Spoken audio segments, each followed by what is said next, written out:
Good evening, Bermuda, and welcome to another episode of Education Connection. We are here this evening with a wonderful panel of experts in the math area, and we have our minister, the Honorable Diallo Rabin, JPMP, and with us we also have Dr. Llewellyn Simmons, Director of Academics, Crenstant Williams, Math Officer at the MOED, Adam Unwin-Berrey, Math Consultant, Dr. Tameshwar Badu, Math Teacher and Leader at Whitney Middle School, and we also have Antoinette Hollis, P2 Teacher at Francis Patton. Welcome to our guest, welcome to our viewers, and we hope that you enjoy the show tonight. Minister, over to you. Thank you, Dana, and welcome everybody to our show. Today is actually an exciting show for me. We've got Dr. Simmons, Director of Academics, Crenstant Williams, the Math Officer for the Department of Education, Adam Unwin-Berrey, Math Consultant from Primal Academics Innovation, and Miss Hollis and Dr. Badu, teachers in the school system. Today, we're going to be talking about the math program that was first introduced in 2018 and 19 school year as a pilot, and then picked up by the department and introduced fully in the next academic year. It was interrupted in 2020, unfortunately, with COVID, but it has been picked up. And from the results that I have been shown, it has had a tremendous impact on our math students, especially at the primary level, and we are in the process of implementing this in the middle school level and at the senior school level to provide math interventions for our children, especially in light of some of the COVID issues that we've had. And so what I want to do now is just welcome Dr. Simmons, who can give a brief overview between Dr. Simmons, Mr. Williams, and Unwin-Berrey. And then just to give the listening audience an opportunity to hear some of the things that are being put in place when it comes to providing math interventions for our students, and some of the things that we're looking forward to doing in the near future to improve our math results from our students. So with that, Dr. Simmons, I'll just pass it on to you and your team. Thank you, Minister, and good evening, listening audience. And I'm glad to be a part of this esteemed team because math is fun. Don't let anyone tell you that it's not fun. Math is fun, and we have a team here who I would say in the last 4 years, no, I would say 2.5 years, 3 years, have made math fun. And the department and the Ministry of Education entered into a consultancy agreement with Primal Academic Innovations. That is Mr.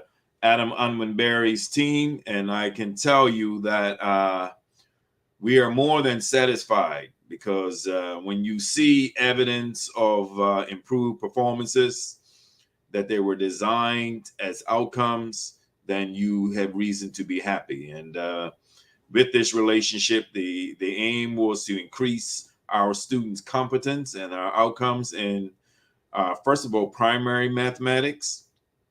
It then, however, led to support and was extended to the early years and also to the middle and the senior schools. So we are very pleased about this partnership that has achieved some outcomes to improve the provision and overall student performances.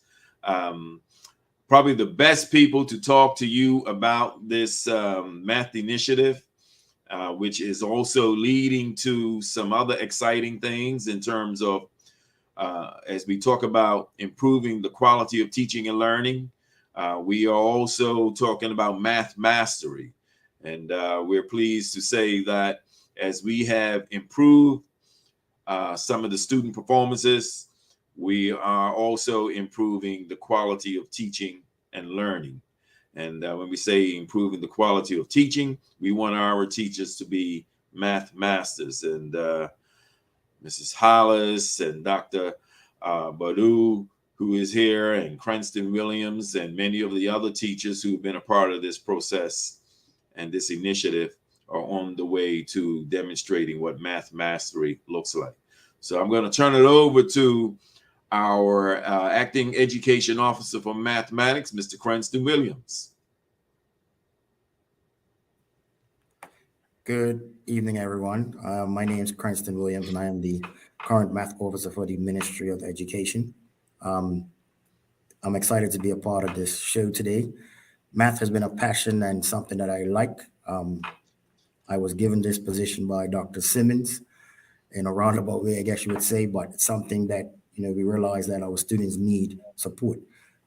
We had the Cambridge Checkpoint exam, and I was at Harrington Song. I was a math teacher leader there, and I was sent to a workshop at Work Academy, and that's where I first met Adam Unwin-Berrey. I believe that was 2017, and it was a workshop designed around math mastery. And while I was sitting there, Mr. Unwin-Berrey showed the audience made up of teachers how to solve simultaneous equations using a picture of a hamburger and French fries. And someone, I was like, wow, I wish I was taught mathematics like this when I was in school, the Barclay that I am. So I said, if he made it this simple, because they use what they call the bar modeling strategy from Singapore. So I immediately left and I called my principal at the time, who was Miss Cindy Weeks, and I said, Miss Weeks, somehow we need to get this program up and running at Harrington Sound. And from there, the next day I went back to find Adam, we exchanged phone numbers, brought him to Harrington Sound, started a conversation, and then we also met with the Bank of Bermuda Foundation, and they arranged some things for us, and it just started. What I will say is that it's a mind shift. It's not traditional rote way of how you do mathematics anymore. Your children use representation. So you'll notice your children coming home where they explain things. There's no more just telling me that 5 times 3 equals 15. The children are challenged to prove, to demonstrate how do they know that 5 times 3 equals 15. And with that, the children are becoming more engaged. The teachers can develop what we call a more hands-off approach and let the children explore. So that's the goal for us, is to make sure that mathematics is fun for your children. We have Miss Antoinette Hollis, who's on here. I know she doesn't like to speak, but she's one of the pillars of what I would say is a math mastery or a master teacher for math. She was my P2 teacher at Harrington Song, where we introduced something that's called Nemacons, because you realize that in order for mathematics, it's like building a house. We have to start from the bottom and make sure the foundation is firm. So we started with the lower school, and we introduced something that's called Nemacons. And with that, Ms. Hollis took it and she ran with it.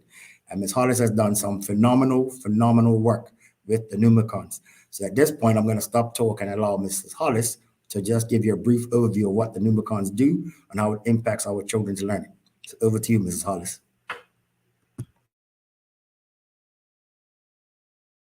Using Nemacons with my students for the past 4 years. I use the Nemacons as a math resource alongside other math manipulatives to help my students make sense of mathematical concepts. Within my math lesson, I use the Nemacons to help build existing knowledge by introducing abstract concepts in a concrete way. It involves moving from concrete materials to pictorial and representations to abstract symbols and word problems. Learning about numbers for the first time can be challenging for children. Lots of children struggle to understand the concept of numbers and how they begin. They often struggle with, if I say the number 10, for instance, the physical quantity is the representation part that they really need to achieve, not just say the number 10. The Nemacon shapes are designed to help children communicate mathematically by being active as they illustrate their findings and talk alongside their concrete pictorial representations to explain and justify their thinking. They help students develop their understanding of the relationship between numbers and the patterns that emerge from them. I currently teach, as Princeton has said, primary 2, and the students age range from between 5 when they come in September to 7 years old.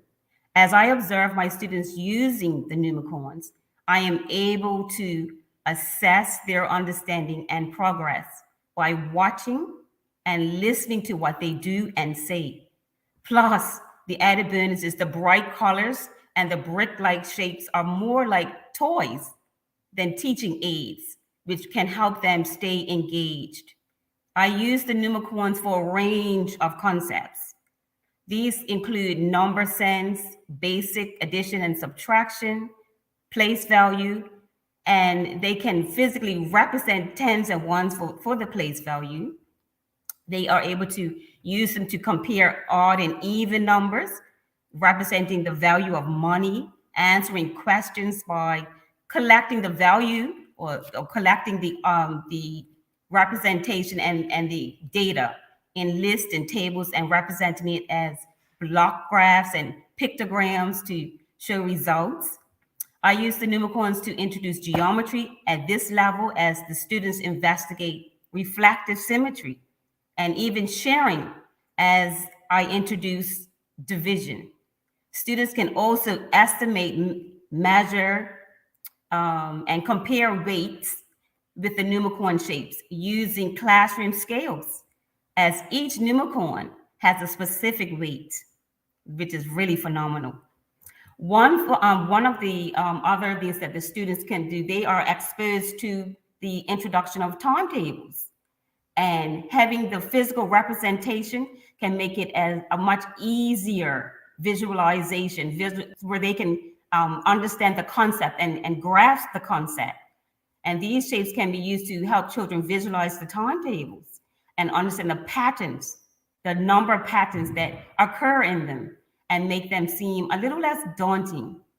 Also, Nemacons help students make important connections between numbers and the values they represent from an early age. By giving the children something physical rather than just a paper and a pencil, they can develop or have been developing confidence and a greater understanding of the concepts that they are being introduced to. Let alone outside of the Nemacons, Mr. Unwin-Berrey has given every teacher lesson plans, doodles, PowerPoints, so you really can't go astray. So this math mastery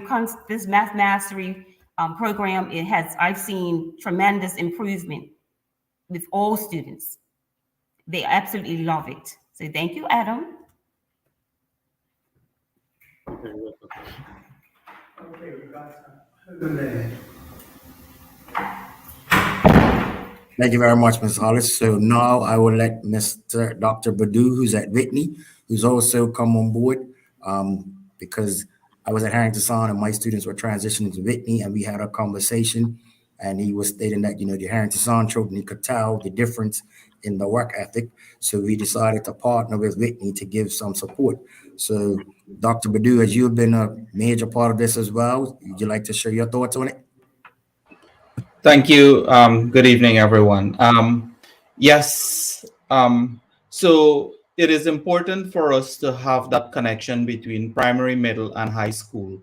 So therefore, once I realized that Harrington Song was one of the feeder schools for Whitney Middle School, I collaborated with Unwin-Berrey and Mr. Williams so that Whitney could benefit from the mastery approach to teaching and learning of mathematics. And the big question is, why is mastery approach important in teaching mathematics?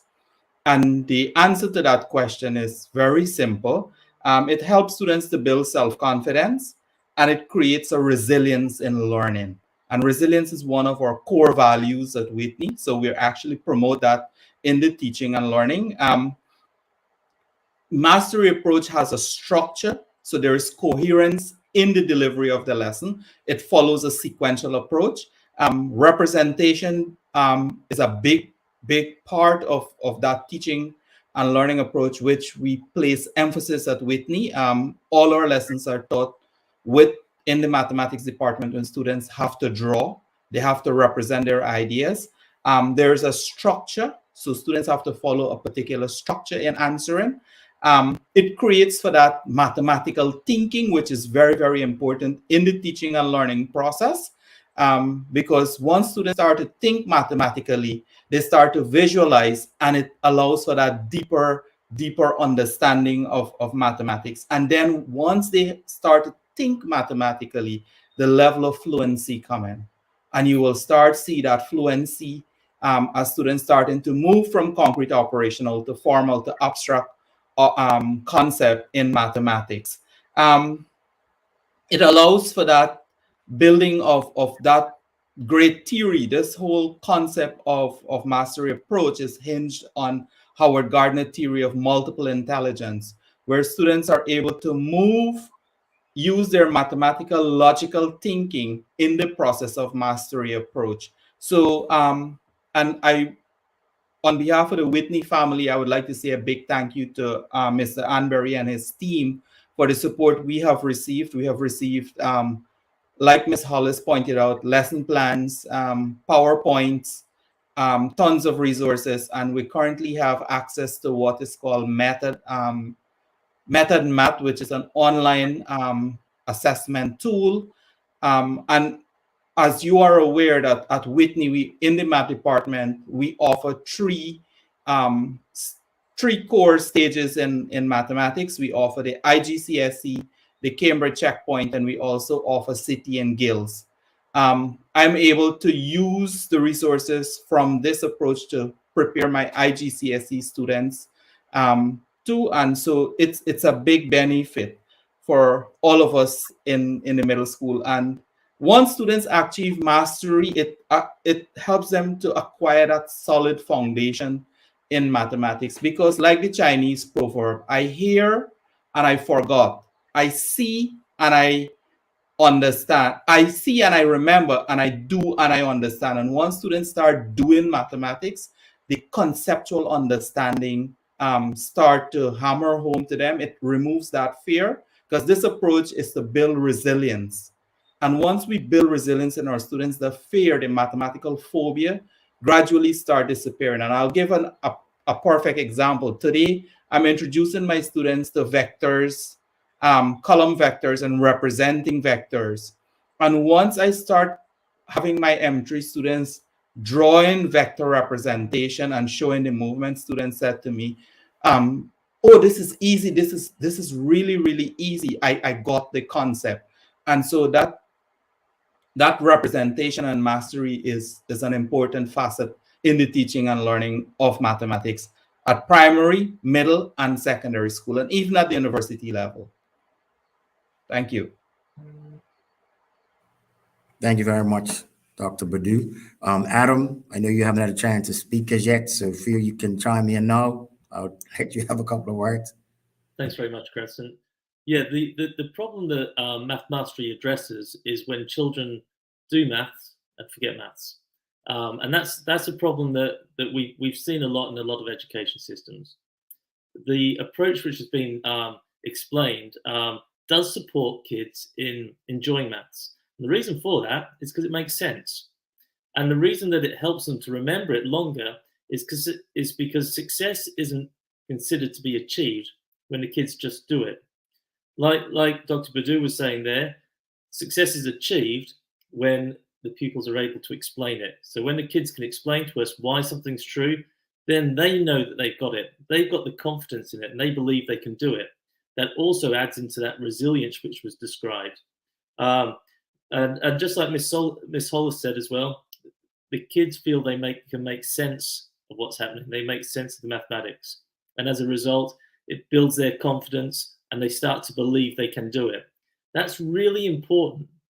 It's really important for that to have that belief that they can do maths. And we see that coming through as it starts to click when they see it and it makes sense. And then they do it and then they explain it to us. And so that's the process, and that's the reason that we see the children remembering maths for longer and being able to apply it, because that was often an issue as well. And that's something that's really important as we move into signature schools, is the kids can't just do maths, but they can apply it to a particular context. So this program is really supporting that as well.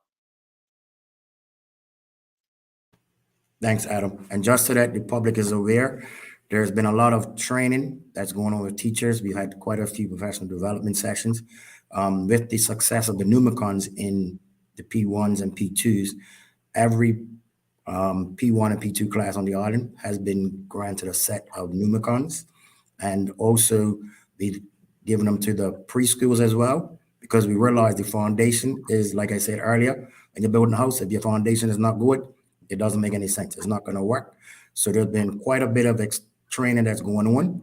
Also, we've given every school place value counters, which has also helped in terms of number sense. So the children, for example, are multiplying larger numbers when they have to regroup. We found that children, they're just doing on the board. You say, oh, that's a 10. You're just saying like 500 subtract 199. What most children do, go to the 5, cross that off, and then put a 10, 9, but they don't know exactly why. So if they place value counters, they're able to actually physically do it. And we've encouraged teachers in classes to allow the children 1 day a week to practice or to play around with the place value counters so they understand what it's doing and why does this take place. They also use them for multiplication, division. We also have something that's called bar modeling. That's big. We know because the way the checkpoint exams are written, it is written with the expectation that the children know how to use this strategy to solve the problems. And we start that as low as P2. We normally tell the children, when in doubt, if a question, draw it out. That's, strategy that we tell them. And it's amazing when the children draw it out, they immediately say, okay, I know what I have to do. This is just for me an exciting time. There's a lot more that I could say and go on and on about it, but I am just really thankful that, I was granted the opportunity to lead the program, and hopefully we'll see a shift in what's happening. Other thing that we have implemented is we do now the end of every term, we do assessments. Reason being, so that can help us to drive instruction for the following term, and also at the end of in June, we know we have to work on for September. We just finished doing our checkpoint exams, and we know that P6s, I'm sure the P6s that are listening, we don't have as much time as everyone else to teach the entire curriculum. So what we've done is to make sure they have the assessments from December, March, and then also have again in June, so we can have an overall picture of what, let's just say, Crenstant can do. So you have my checkpoint results, plus you have my overall assessment for the entire year. And the teachers are loving it. We've allowed them a set time frame to do it, like over a week. We know that the younger ones need more time, so they're allowed to be read to. They can use the manipulatives because we want to know just exactly what our children know. And we're trying to get rid of the stigma that math is not fun and I cannot do math. So this program for me has been very beneficial, and I'm hopeful that this will lead to some exciting things for our students and we become the first class center for math in the world. That's my aim. Minister, I don't know if you have anything you would like to say, or I can continue going. Actually, I just want to say thank you, guys. Everyone has given a very good preview of two persons of what it is and what it is that we're doing with this math program and how we can move it forward. As someone who has a child in the public school system, I am amazed at the things that my 12-year-old comes home and talks about when it deals with math. Because I consider myself a math person as well, but I'm learning things from her as well. And so I find that very useful, especially now that I kind of have a better idea of how the program does work. I can see the actual growth and how much she loves doing math. It is amazing for me. I was happy to see when you mentioned about that you've given the Nemacons to the preschools as well, because we do have a commenter who popped up and said, I use Nemacons with my preschoolers. And so I was unaware that we had gone down to that level already. Because as you said, it takes we need to build a strong foundation starting from somewhere. I know we've got interventions in place, and you guys could perhaps talk about that, of what's happening at the senior school and at the middle school level now. But we also know that we have to do things starting at the preschool and at the lower primary school in order to build them up. So we don't have to have those types. We have to have less of those interventions as we move forward. There was just a couple of things that was said I would really like to, like to highlight. Dr. Badu, when you said it helps to build confidence, I've always believed in that. And that's something that I learned when I was studying the various levels of math I had to do. For the listening audience, I have a degree in electronic engineering. And so there was lots of levels of math. And for some reason, I really struggled with calculus 1.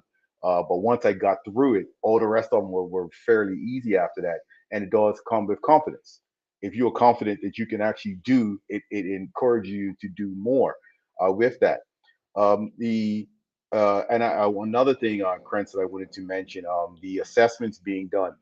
for some reason, just here recently in past interviews I've done over the last 2 to 3 weeks, that has been a question that's been asked. It's like, how do we assess our children to know what it is that they need to do? So I was glad that you mentioned that as well. One thing that Dr. Badu mentioned, but he didn't go too much into, and I'm hoping you could talk about that, was he spoke to Method Math, an online tool, but he didn't. There wasn't really a description of what exactly that is and how that can be utilized to move forward. And another question I had was, how can parents assist, or is there anything for parents to help them understand some of these concepts so they can be helpful for their children when their children do come home and they are trying to help them with their homework? I just want to leave it right there and let you guys continue on, but I do have some more questions if you're willing as the show goes on. Minister, thank you for that question on the Method Math. The Method Math is a platform we have acquired through Mr. Unwin-Berrey, and it's an online platform that provides hundreds, if not thousands, of questions for the middle school student at all grade level, from M1 all the way to M3, and to some extent GCSEs. And students are given a login. We were given a login ID and password. So students have access to that. Their parents can have access to that. And it's fully online. And as a classroom teacher and a math instructor, I usually set the task for the M3 students. So the M1 teachers, the M2 teachers will set the task, and the students will complete. So you can set the task where you want them to complete a particular paper over a period of time, or they can complete a particular group of topics, questions in a particular group of topics as you teach. For example, if currently we're doing geometry and we want students to answer all the geometry questions in that listing, and it gives you immediate feedback. So the students at that point will know whether the approach they're using to answer the question is right or wrong. So if it gets green, it means that you have gotten it correct. If it doesn't, it gives an X, and the student have an opportunity to go back and look at what they did wrong. And so it creates that check and balance between the students and their work and the feedback. It provides immediate feedback to the teacher, parents, and whomever else are part of that platform. So the level of accountability there too, creates for that clarity, and it allows us to check where our students are. In terms of helping parents, at Whitney, we use Schoology, and on Schoology, we share videos.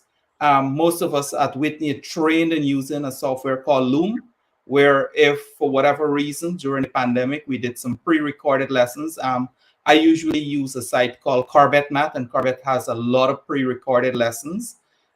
For any topic area in the middle school and primary school, they have worksheets, exam samples, and so on. And so let's say tomorrow is a holiday. My students are going home, and I will upload before the evening out something on Schoology that they can look at tonight. And over the holiday weekend, they are working. They can look at the video and answer the questions, because the video is directly related to the worksheet.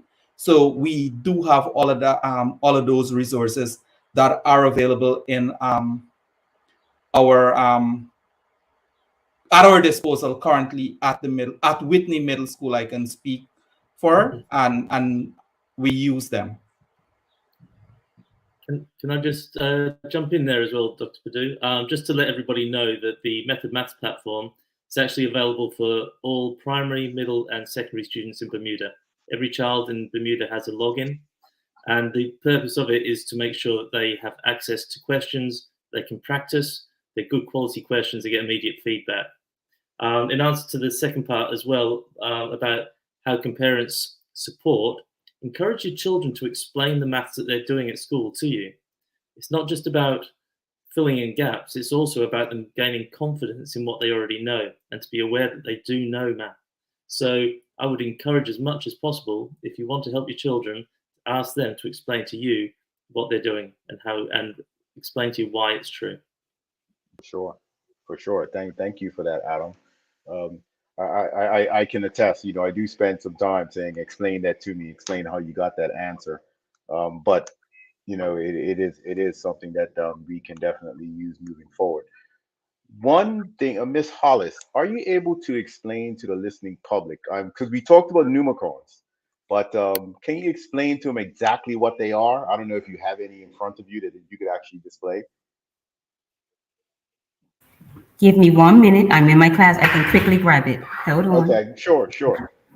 But I think people hear it. I think when people hear that sound, that name, they're wondering, okay, what exactly are those, and how are they utilized?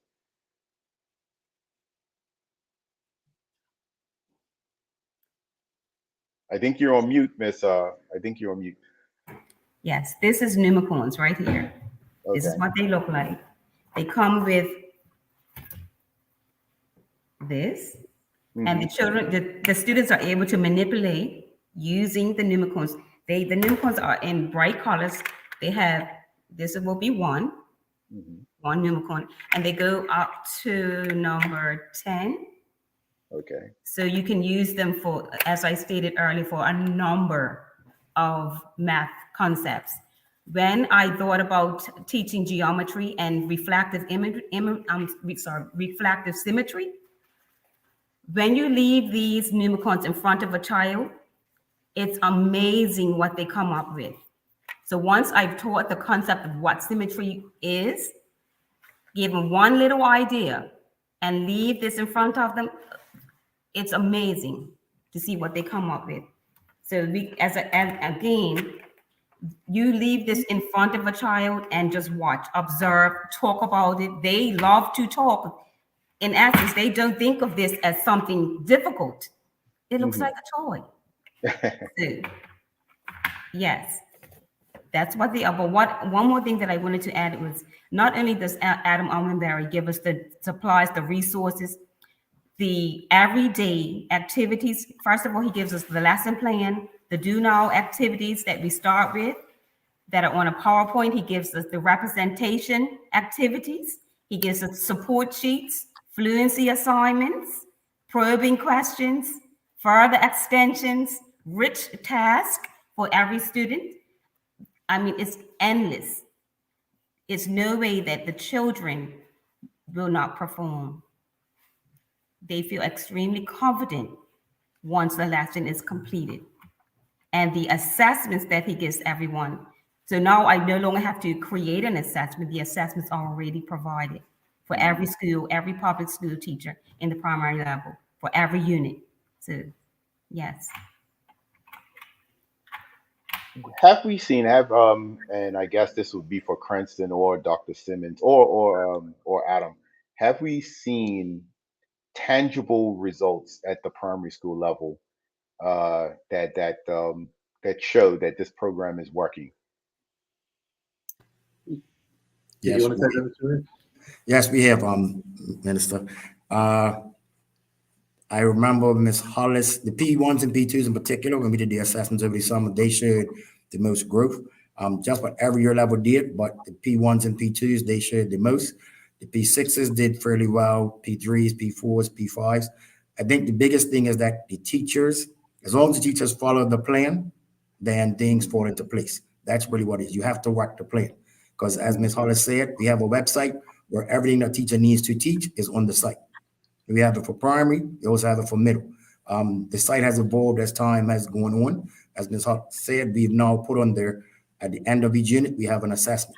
So because we were following the standards-based grading policy before, yeah, what you call the first set of questions you do, which is just like to make sure the child understands it. Then you have your probing questions, and then you have your rich task. So if we know that the minister is the person that's way out there, if I put something on the board and he saw it by the time I finish writing, the other one I'm going to give you the enriched task where you go and you try and work it on your own.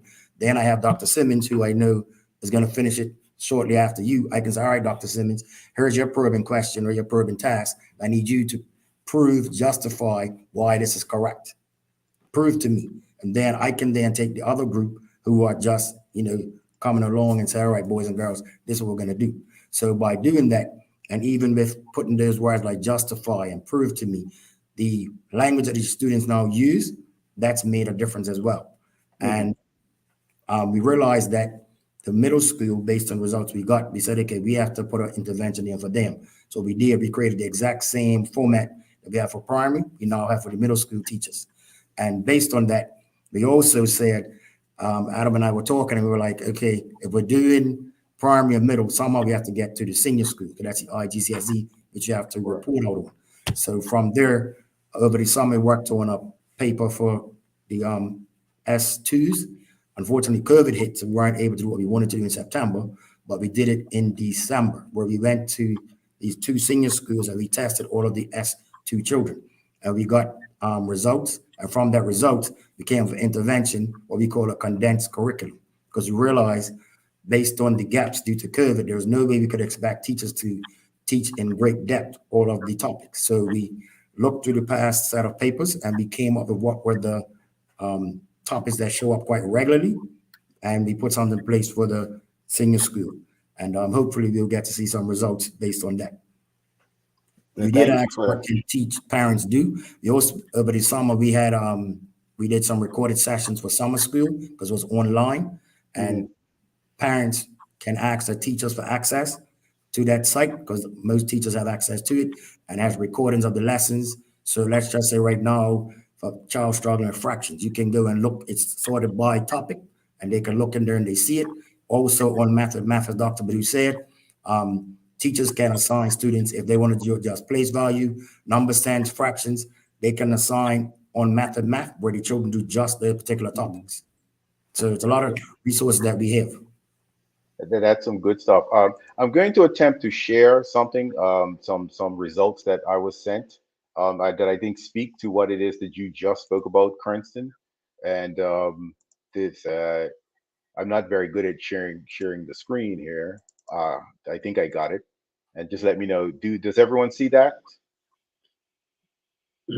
We're talking about the comparison of achievement from 2019 to 20. Is the panelists? Can you see this chart that I was just given? Yes, we can. And so explain. Can you explain this chart for the listening public? Anyone? Yeah, I'm happy to give it a go if that's okay. Sure. So what we did is we did a baseline assessment about the previous year's attainment. So if you look at the red column in P2, what you'll see there is how much of P1 the pupils knew at the end of their year. Then we see the green one, which is next to it, which shows their attainment when they were assessed on the end of P2. So not only have they made up huge numbers of huge amount of gaps in what they didn't know from P1, but they've also massively increased their knowledge and to really increasing their attainment. So it really shows just how successful it. I mean, one way of looking at it would be to say that those children in P2 know 3 times as much of the P2 curriculum than they knew when they finished the P1 curriculum.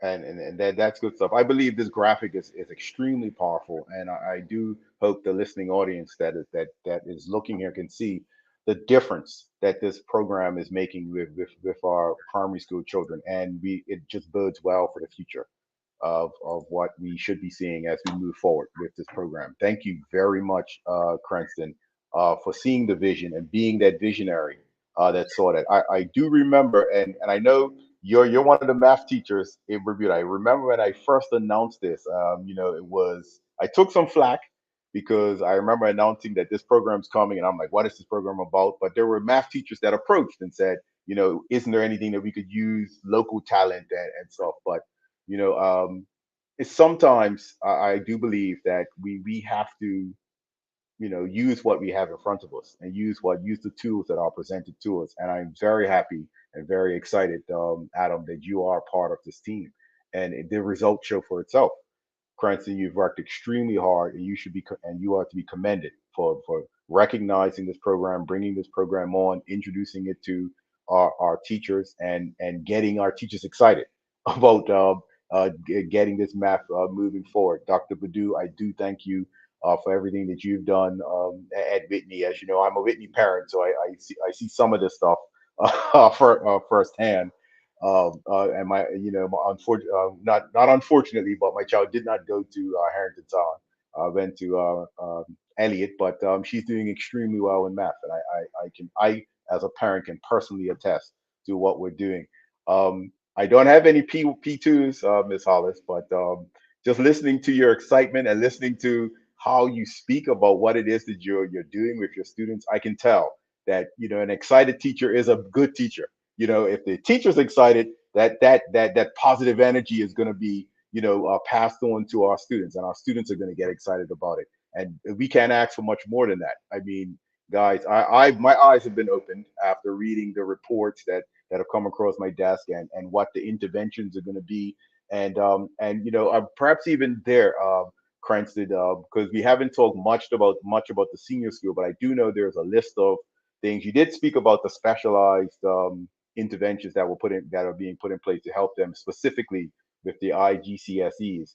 Just wondering if you could just touch on that just a little bit more to give some of our senior school parents just an idea of some of the things that are being put in place right now as we speak to ensure that our students do as well as they should be doing on the upcoming ICGCSE exams. Okay, so as I stated, what we did, we tested all of the S2 students, and based on the results that we got from there, we then put together what we call a condensed curriculum. So instead of trying to have the students or the teachers teach every single concept, we made sure they taught the ones that would give the children the highest percentage chance of passing. Because for us, we're trying to make sure you get C's and above, not D's to G's. So that was pretty much what we did, and we shared it with the senior school teachers and principals. We had a Zoom meeting of everybody. We gave them the link and told them this is what you need to do. So in senior school, everything that they needed, it's right there on the site. Once again, it's just a matter of you have to follow the plan. Mm-hmm. That's basically what we're asking, follow the plan. And we also ordered calculators for the senior school students because we did realize based on the assessment, they lost a lot of marks from not being able to use the calculators correctly. And that was another issue. So we've addressed that as well. Okay. Dr. Simmons, I know we're reaching the top of the hour. I know you have led this out from the Department of Education. Anything that you want to add? Because, this is something that we fought for, we wanted to put in place, and we're listening to Crenstant, and we're talking about a lot of equipment that has been put in place to assist our teachers and our students. And I think it's just a wonderful thing that we've been able to get that done and actually put our money where our mouth is. We want our students to improve. We want to give them the tools. We want to give our teachers and our students the tools to improve.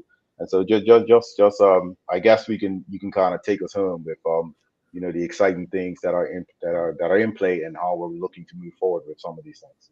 Thanks a lot, Minister. I mean, I'm very confident with the team that we have and how we're going to build upon it. And if there's anything, I know one of the things that we are looking to add to what we're doing successfully come September is a mathematics learning leadership program.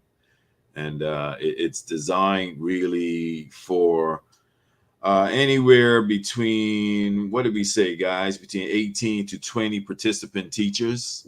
That's right. 18 to 20 participant teachers designed to, of course, we want math teachers who are leaders. And these math teachers who take on this certifiable program, we will have a cohort of teachers who will be identifiably math leaders, and math leaders to also teach other teachers. We want our teachers to be like it has been stated by the team. We want them to be the best. And like I said, we're comfortable, we're confident that as you indicated just now, Minister, with some of those results, people may look at that and say, but hey, those are results that you build upon. So when you look at where we were and what brought this on, I can tell you we have seen growth. We've seen increased student achievement, and with it, we have seen teachers who are much more proficient in delivering mathematics. So we're comfortable, we're confident. And we thank certainly you and your leadership as the Minister of Education supporting it with the commissioner and the team of people who we have assembled. Thank you very much. Again, I'm just blown away with what I've heard today. It's given me a better understanding of what it is that we're doing. Of course, I get to see the charts and graphs and the results in that way, but to actually listen to the teachers and listen to their enthusiasm has really encouraged me. I just want to say well done and my hat's off, guys. Really, I don't know what else we could do. With that, I just call back Dana in to kind of wrap us up, and she'll just let everyone give a final word if they wish to.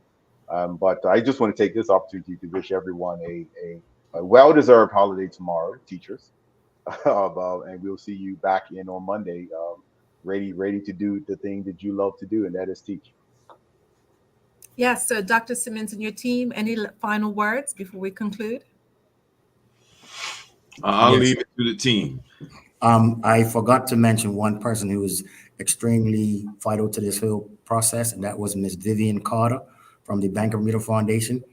She was the person initially who we dealt with to get it started at Harrington Son. Then when I left Harrington Son, it continued, and I moved to West End and included the 5 schools in the West. So, Mrs. Carter, thank you. I totally forgot to acknowledge her, so I want to make sure I do that. Thank you very much. Yes. Thank you, Ms. Carter. I'll acknowledge you as well. We have seen quite a renewed interest in the public school system from the private sector, and we want to continue to build on those relationships. That for sure. Just last week, if any of you guys get an opportunity to go and see the new Career Development Center at the Bermuda College, beautiful building that has been built with donations from the private sector in the tune of around $3.8 million. But this is the few that you go and see some of those places, you'll see what the future of classrooms will look like as we talk about 21st century learning. Dana? Okay. Anyone else want to say a final word? Ms. Hollis? As Cranston said, follow the plan. That is my word. Follow the plan. For all educators, follow the plan. It's exciting. Thank you, Ms. Hollis. Dr. Badu? Yes. Thank you for this opportunity to share the wonderful work we're doing at Whitney in collaboration with the Ministry of Education and the exciting journey we are on in promoting math education in Bermuda. Minister, thank you for your leadership. And Adam and Cranston, thank you for the resources that we have received, compliments of the government of Bermuda. Minister, I know you spoke about calculus, so we'll have to have a conversation about Green's theorem. And it is important as we move forward that we start doing item analysis. Like I heard Cranston spoke about the condensed curriculum. So we need to look at item analysis. We need to start looking at exams for the last 5 years and what the structure looked like and what we're able to predict what the future exams are looking like. I come from a teacher education background because my last tour duty before coming to Bermuda, I work at a teachers training college. So I have a vast knowledge in that area that I'm willing to share with Dr. Simmons and others. I know he's talking about teacher education and training, so I'm willing to share resources, experience, and so on moving forward. So thank you very much, and I'm looking forward for the exciting journey ahead. Thank you, Dr. Badu. Adam Unwin-Berrey. Yes, I'd just like to just to really give credit to Crenstant. Really, I mean, this is somebody who absolutely has lived and breathed this, not just during work days, 7 days a week, every day, all the way through. So, and it always said this is for the kids. So I just want to really point out a huge amount of credit to Crenstant. Okay, thank you. We've definitely heard the passion from each of you this evening, and for those of you that have kids, you know, this is refreshing to hear such innovation through math. So thank you. I know my daughter is in good hands when she starts preschool, and we've already started our math lessons. So well done to you all. Thank you, Dr. Simmons, for being on this evening with us. Minister, thank you again, and we will see you at the next one. And I do believe you and Dr. Simmons will be on the radio tomorrow evening. Tomorrow at 4. Yeah. Tomorrow at 4 on Magic, or is that hot? Magic You're going to 102. be on Magic 102 tomorrow evening at 4 o'clock, and we'll be continuing the discussion on math. So for those of you that didn't catch this program, you get to tune in tomorrow, but you can also find this program on CITV and on the government Facebook page. And for now, we want to say good night, and we'll see you on the next episode. Good night, everyone. Good night, everyone. Good night.